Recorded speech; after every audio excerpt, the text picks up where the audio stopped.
What's going on, everybody? Raptor here, bring you guys a brand new reaction video. It's been a while since I've sat down and recorded a reaction, but we're back, and it's been a while since I've watched fitmc. You guys know I love fitmc. You guys also subscribe because I watch fitmc so much. So we're gonna watch the fitmc videos that I missed. Hit that subscribe button on the way to 500.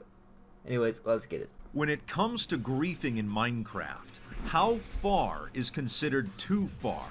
The reason I ask is that you see, too far at a normal server would be about normal for 2B2T, so I don't know what 2B2T's too far is. recently, a group of players on the oldest Anarchy server in Minecraft, 2B2T, may have actually crossed a line.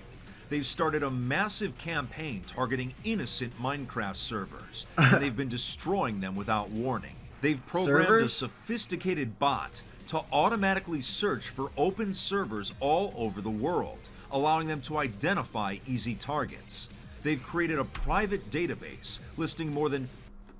Okay, so they're not even on 2B2C griefing people. They're going to random servers where there's like a couple people online and just griefing them, bro. That actually is messed up. 50,000 messed up, servers. Bro. This potentially makes it the largest Minecraft griefing index ever created. You have to understand that most of these servers are not publicly advertised. They're run by families, friend groups, schools, churches, and other organizations. They don't have the same protections that the big servers do, meaning most of these victims were powerless to stop the griefing. Now, the question is, why? Why are these griefers leaving 2B2T to attack innocent players and go on a rampage? It's one thing to grief on Anarchy servers where it's expected, but attacking random servers on a global scale is something else entirely. Today we'll be discussing Project Copenheimer, explaining how it started, why these griefers are targeting smaller servers, and cover the sophisticated methods used in this trolling campaign. While the group claims they're doing it just for fun. How's this fun, bro? These people are spending like hours on these servers, and then they're just coming in and ruining it. That's not fun. It's not even funny. Like, I don't get this. This is messed up, bro. I believe there is a deeper reason for them doing this, and it has to do with 2B2T itself, which is why I wanted to make this video. While it's important for servers to keep themselves safe, it's important for you to keep your finances safe. Yo, that finger's so I'd like to menacing, thank bro. Current for Oh my gosh. No free ads on my channel, fitmc. Let's get started.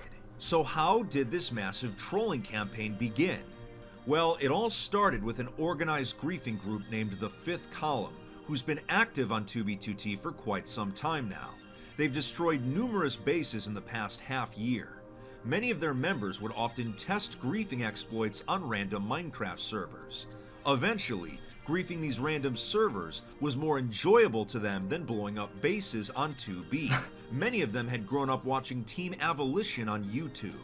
10 years ago, they were the most infamous griefing group in Minecraft. Even mentioning Team Avo on servers back then could get you kicked. Inspired by these griefing legends, I never even heard of Team Abolition. The group privately began a discussion about the best way to find new servers to grief. What if they started a database listing thousands of vulnerable servers that they could destroy at their leisure? It was an ambitious idea, but that only made it more intriguing for them. Two of the members, Forsen and Fresh, would start work on this new campaign. They would call it Project Copenheimer, named after J. Robert Oppenheimer, who in real life was considered the father of the atomic bomb. They began to program a bot that could scan the entire internet for every open Minecraft server, even the ones that were never publicly advertised.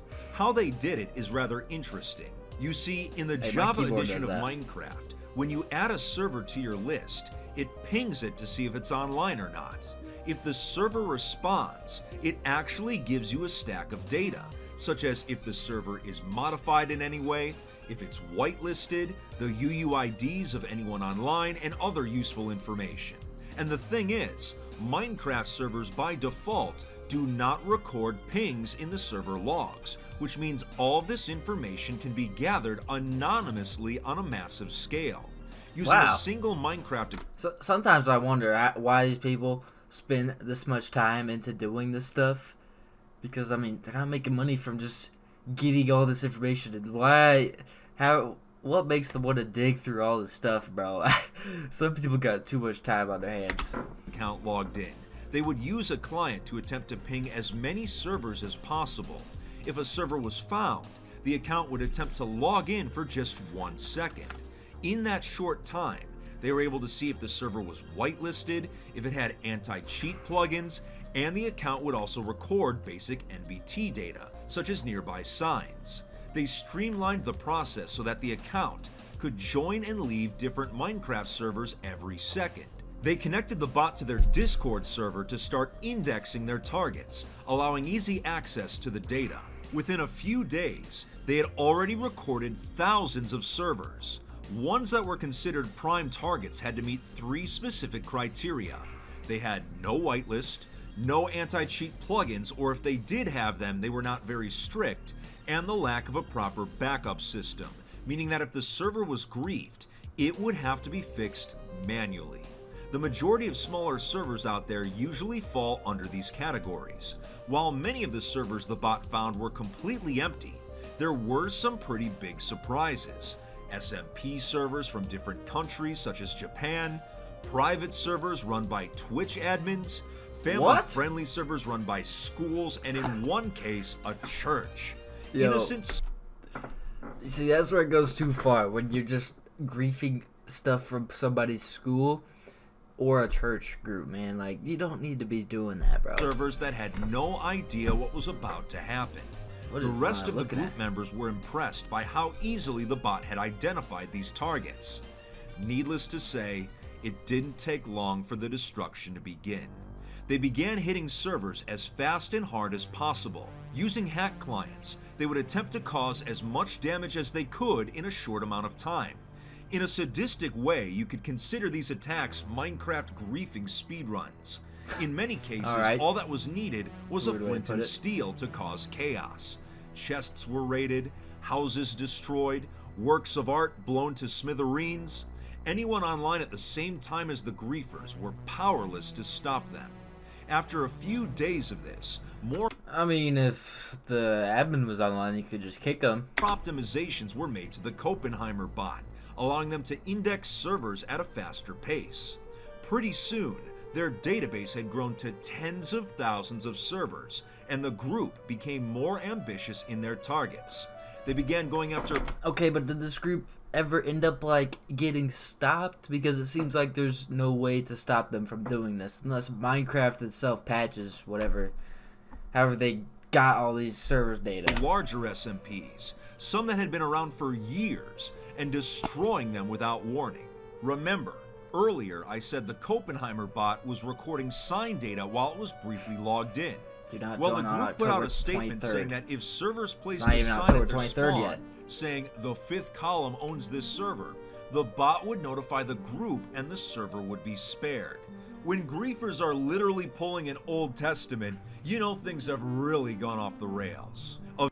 Let's go help. Attention gamers. Oh my. Man, I wish I found this program sooner. Outpost records highlights of your game. That's what I think of that program, buddy. Eventually, their bot had surpassed 50,000 servers pinged. Oh my gosh. And their database had become perhaps the largest griefing index ever made. They had adopted the behavior of their idols, Team Evolution, but on a much larger scale and perhaps more malicious. The 5th column would continue their griefing spree. Server after server was hit, leaving innocent players angry and confused. As we speak, the index grows larger and larger, with the goal being to ping every single Minecraft server in existence. Now, at this point in the video, we need to address the elephant in the room. Some of you are probably thinking, well, Fit, if these griefers are attacking innocent servers, why are you giving them attention? Why even make a... Honestly, I about said something about this earlier, because when you bring attention to this stuff, more people start doing it, and people that are doing it, like, do it even more, because now they're getting attention for it, and people love attention. I almost said something about this earlier, so I'm intrigued to what he has to say. Project. I think this entire ordeal is a direct result of an underlying issue that 2B2T is currently having. the server itself is in a very strange time right now. You see, a few months ago, every single base was compromised by an exploit called NoCom. Yeah. Even though the exploit is no longer active, this news inherently scared many players away. The server regulars that survived griefing attempts either abandoned their bases or have stopped playing entirely. Those that have stayed are currently facing a dilemma. Instead of rebuilding right away, many are waiting for the server to update so they can finally access the new blocks. But the thing is, the server update is taking far longer than anyone expected. Housemaster, the admin of 2b2t, has put the testing server on the most recent version of Minecraft, the Caves and Cliffs update. While this is promising, it also means a longer wait for the players. It's also the time of year where people are going back to college and regular school, so all of these factors combined have led to player activity being the lowest it's been in quite some time. Since nobody wants to build right now, there's less people playing for the Maybe this means I should hop on 2b2t for a little bit and play. To mess with. So groups like the Fifth Column are branching out because they're bored. They had to go elsewhere to get their destructive fix. I guess it goes to show you how anarchy servers usually act as containment for these types of individuals to keep them away. I don't know that it's containment. I feel like they would have done this whether there were bases on 2b2t to grief or not. I feel like they would have done this when they realized, because it seems to be a lot easier to grief for them now than spending hours looking for a 2b2t base. That's away from the regular Minecraft community. And when they get bored, a bit of a stretch it becomes a problem for everyone else.